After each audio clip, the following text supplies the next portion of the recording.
With the NFL offseason continuing on at what feels like a snail pace, with the first week of free agency being behind us, but the NFL draft being over a month away, majority of the free agents have already signed with their new team, but one of the biggest names in free agency still has not found a new home yet. Well, it turns out that my Carolina Panthers are one of the teams looking into potentially bringing that big name free agent to Carolina. Well, in this video, I'm going to give you my thoughts, the good, the bad, and everything in between on whether or not I think that's a good idea. And we're going to get into that right after this. From the foe, you dig?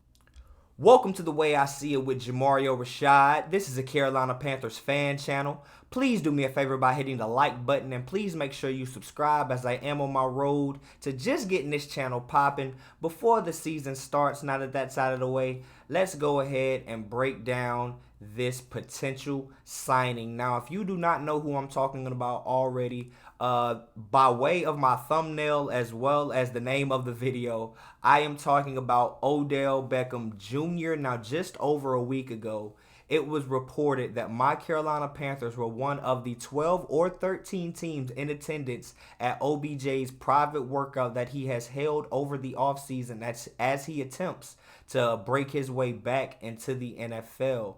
Now, as I always do when it comes to these type of stories, I'm going to go from the good, the bad, and give you my overall conclusion on whether or not I think bringing Odell to the QC is a good idea. Now, to give you all the good, we have to start off by first acknowledging Odell is a dog. He always has been. Now, in 9 seasons in the NFL since 2014, Odell Beckham Jr. ranks 14th in receiving yards, 19th in catches, and 8th in receiving touchdowns. All of that has been done in 96 games. Now, all of the players in those categories that were ranked above Odell Beckham Jr., on average, those players played 123 games. So what I did was I extrapolated Odell's averages over the course of 123 games, hypothetically so, if he were to have played 120 games similar to the guys that were ranked above him, he would have ranked 6th in receiving yards, 9th in catches, and 3rd in receiving touchdowns. As I mentioned, that would have been if he had played 123 games. Now, to speak to Odell's accolades, after making the greatest catch in NFL history, Odell went on to win the Offensive Rookie of the Year for the New York Giants, subsequently going to 3 Pro Bowls and winning 2 All-Pro honors. Now, to speak to when we saw Odell most recently, the most recent time that we saw Odell Beckham Jr. on a football field was during the 2021 playoffs when he suited up for the LA Rams. Now, to speak to Odell's stats during that time, in 4 games, Odell Beckham Jr. had 288 yards, 21 receptions, averaging 72 yards per catch with 2 touchdowns. Now, in the NFC Championship game against the vaunted San Francisco 49ers defense, Odell Beckham Jr. had 6 receptions for 113 yards. But where he really shined was early in that Super Bowl before unfortunately going down with a season-ending injury. Odell Beckham Jr. was absolutely cooking the secondary of the Cincinnati Bengals. He may have only had 2 catches, but he indeed did have a touchdown. And at that point, he was the betting favorite to go on to win the Super Bowl MVP were he able to continue playing in that game. Now, with all of that being said, the question still remains, if that is the case, why is Odell still unsigned at this point? He is definitely one of the most marketable players in the league. He has proven to be one of the most dynamic players in the league, but all of that is because that is only when he is able to stay on the field. And one of the reasons he is not able to do that is because at this point, Odell Beckham Jr. is unfortunately getting a bit older, and I believe it's fair to say that he is indeed injury prone. Now, in 9 seasons in the NFL, Odell Beckham Jr. has played in 96 of a possible 142 games. Now that should be 46 missed games. I apologize for my graphic. That is indeed wrong. That should be 46 missed games, but that would equate to 2.5 missed seasons over the course of just 9 years, which just means in terms of when he's been able to be on the field since being drafted in 2014, he's only played what equates out to 6.5 seasons, which just isn't good by any standard of measure. Now, to give you all a little context on his injury history, this is football and everybody gets banged up and bruised each and every week, but Odell Beckham Jr., his last 2 injuries have been what many would consider career trajectory altering, as in on October 25th of 2022 while still playing for October 25th of 2020.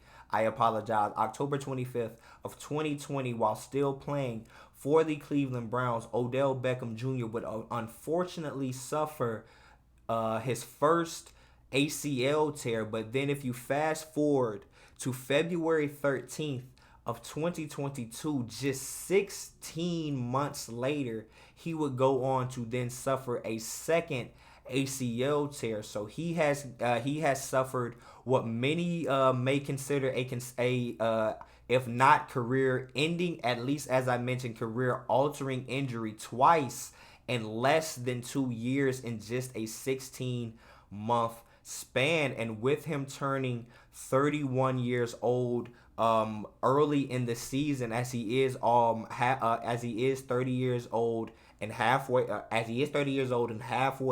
to 31, I want to bring you all a quote that I have from Albert Breer of Sports Illustrated. This quote was targeted towards DeAndre Hopkins, but I believe that it can be applied to Odell Beckham all the same. Now, Albert Breer said, he'll be 31 on opening day. On the surface, that does not disqualify him as a receiver. But that's how old A.J. Green was when he went from Cincinnati to Arizona, and he's had just 78 catches for 1,084 yards and 5 touchdowns in 31 games since.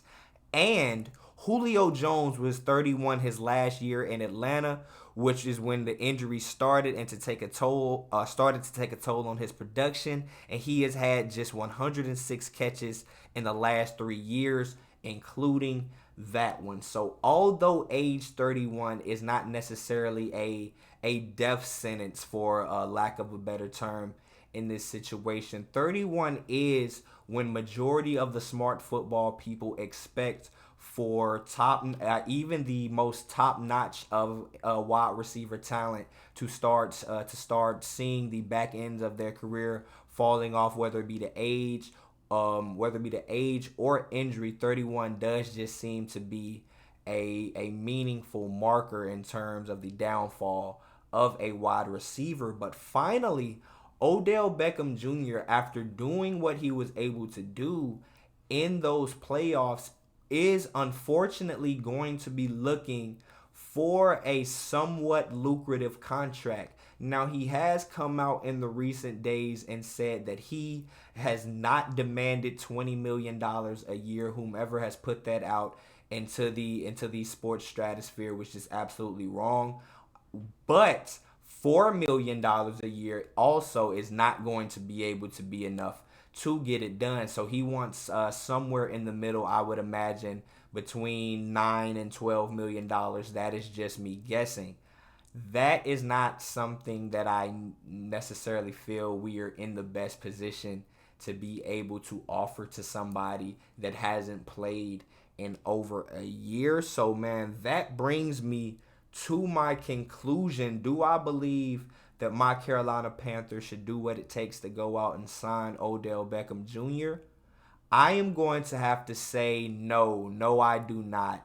Although Odell Beckham Jr. is dynamic when he is on the field, at this point in his career, it's very hard for me to put trust in, like, in terms of valuable cap space and cap hits and dead cap money and all of that stuff that's heavily talked about nowadays in terms of team building, on a player that in 9 years has missed a what equates out to 2.5 seasons. That is just inexcusable when it comes to signing a player. His age does not bother me as much as the injury history does.